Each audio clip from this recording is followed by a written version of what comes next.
This week, I'm going down to interview the Prime Minister of Iraq. Are you? What should I ask him? This is Mr. Maliki. Yes. Yeah. Well, I'd be interested in his relationship with the Iranians. What worries about it? Well, in the sense that Iran is basically Shia, right, and Iraq, under Maliki, the Shia basically are in charge. Well, the majority of the population is Shia. Yeah, right.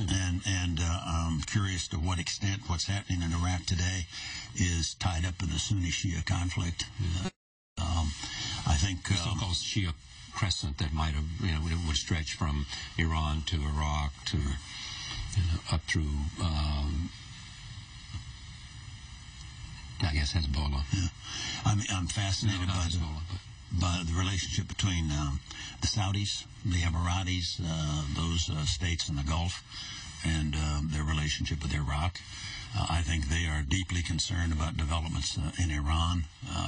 They have said so. They've said so. Recently. Yes. Prince Bandar and others. Bandar was on the front page of the Wall Street Journal recently, saying he was moving away from the U.S., could no longer trust us, have confidence in us. They walked away. Do you have a reason not to trust us? He does. Why? Because the United States has demonstrated pretty conclusively that we're withdrawing from the region. We've cut our deployments there in half. We got totally out of Iraq with no stay-behind agreement for forces. There's some question as to whether Israelis may feel the same way in terms of reliance on the United States. And it's different. Yeah, but my guess is, I had this experience before we left office. I could go to Tel Aviv or I could go to Riyadh and close my eyes and hear exactly the same arguments. My point, yes. But you've just said to me, which is he has a reason not to trust the United States. Yes. I don't trust the United States. Yes. This is a relationship that served both countries well. Right. And I think it's been badly abused by the Obama administration. Badly abused beyond leaving troops in Iraq. How has it been badly abused? Barack Obama goes to Israel, holds a press conference with Netanyahu. They talk about, they issue warnings to the Iranians not to develop their program. And within a matter of a week or two, he cuts our forces in the Gulf, our naval forces, in half. Takes out one of our aircraft carrier battle groups and doesn't replace it. Did the Israelis protest that? I don't know whether they protest or not. It's a signal to everybody in the region. We saw the whole exercise over Syria. The Saudis, I'm told, and the Emiratis and others were pleased and ready to support the effort for Obama when he said he was going to extract punishment from the Syrians because of the chemical weapons issue. And we're ready to go and support the effort. And then at the last minute, he cancels. And some say that the president didn't want to pull the trigger, that he was looking for a way out. Do you believe that? Yes. Didn't want to pull the trigger. I think he'd made a commitment he couldn't keep. He'd laid down a warning he wasn't prepared to enforce. And he, in effect, took the easiest way out. Okay, but suppose this turns out well. So far, it seems to be that they believe that the Syrians have pretty much applied to what was required of them so far. But with all due respect, Charlie, I think that's small ball.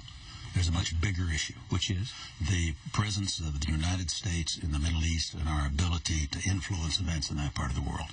And that's been significantly diminished, partly because we've been withdrawing from the area. We've had this whole notion of a, quote, pivot to Asia. Right. We've got the USS Lincoln tied up at the dock. It was due for its 25-year refueling and rehabilitation. They're not doing that. My friend Ray Odierno, the Army Chief of Staff, this last week announced there are only 2 combat-ready brigades, mind you, only 2 in the United States Army. That's not combat division. Combat ready. Ready to Is that because they've been overextended or something? No, I think it has a lot to do with sequester, with what they're having to do to try to comply with the budget cuts that are being imposed. I think that's driving it as much as anything else. They're not overextended at this point. They are because of the status of the force, but not because of the mission that they've been given out there. What do you think of the negotiations with the Iranians? I think they're going nowhere. I think the Iranians are doing what they've done for a long time, which is use the discussions and negotiations while they continue to get ready. I think they're very close, that if they wanted in the next few months to break out and all of a sudden enrich a lot of uranium that's nearly up to the level of weapons grade, they could do it. I think they fully expect. I assume it's harder to go from 0 to 20 than it is to go from 20 to whatever you need for weapons and material. You would know this better than me. Well, but also we have a very poor record of predicting when somebody was about to acquire nuclear capability. We've always underestimated how far along they were. But in this particular case, I think the negotiations are a cover.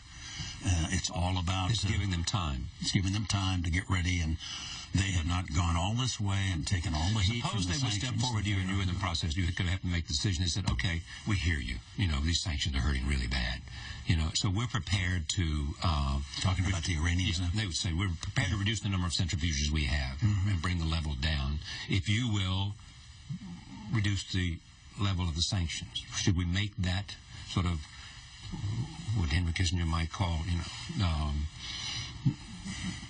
piecemeal negotiations? The way I look at it, we cannot accept, nor can the Israelis, nor can the Saudis or others, an Iran that has nuclear weapons. Well, the president can't either. He says so. Well, he said a lot of things. He said you can keep your insurance policy too, Charlie. They made a mistake, didn't they? Okay, but just stay with him. You don't believe the President of the United States, do you? No. You don't believe he has the best interest of the United States in terms of our national security in the Middle East? I don't believe he does. And you don't believe his word can be trusted? Correct. It's a serious question. It certainly is. To say that to the President of the United States. That's right. In a democratic country. But I think this president is doing enormous damage to our standing, to our capacity to influence events. We are rapidly eroding our ability to have any impact on what's going on in the Middle East.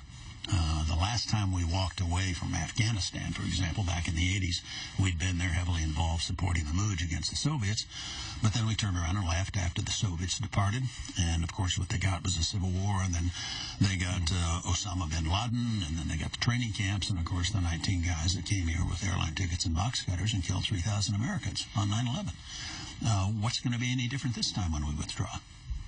You think the level of terrorism, the threat of terrorism, is greater than it was? I do. In 9/11, at the time of 9/11.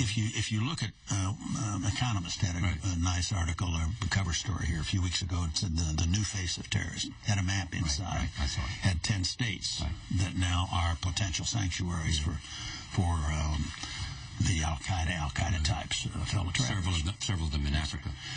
So you've got more area now where they can find safe haven. You've also got a much greater danger now of proliferation. Yeah. But Al-Qaeda itself is not as strong. Their leadership has been decimated. It has been decimated, but they've also regrouped. They're very active in Yemen and in the Arabian Peninsula. We've seen what happened in Benghazi. Was that Al-Qaeda or fellow travelers? I'm not sure it makes any difference. And let me just stay with that, because the big decision, the big question has come up is should they have been able to defend those American diplomats in Benghazi? Absolutely. I think it was Admiral Mullen said they didn't have the capacity to do it. But why didn't they have the capacity? Why weren't they on the step on 9/11 expecting an attack? We used to always plan that they're going to hit us on 9/11 if they could. You've got in Benghazi and in... You mean every 9/11? Every 9/11, on the anniversary. Right. You've got a situation where there have been serious threats against the consulate itself. Somebody had blown a big hole in the wall at one point. We're now beginning to get some testimony from people who were there that night. And it is clear to me that they simply weren't ready. And they didn't have... Sigonella's an hour away. Ordinarily, we would have had troops, special ops forces, ready to go to protect the embassy if that were needed. And they weren't there. There is a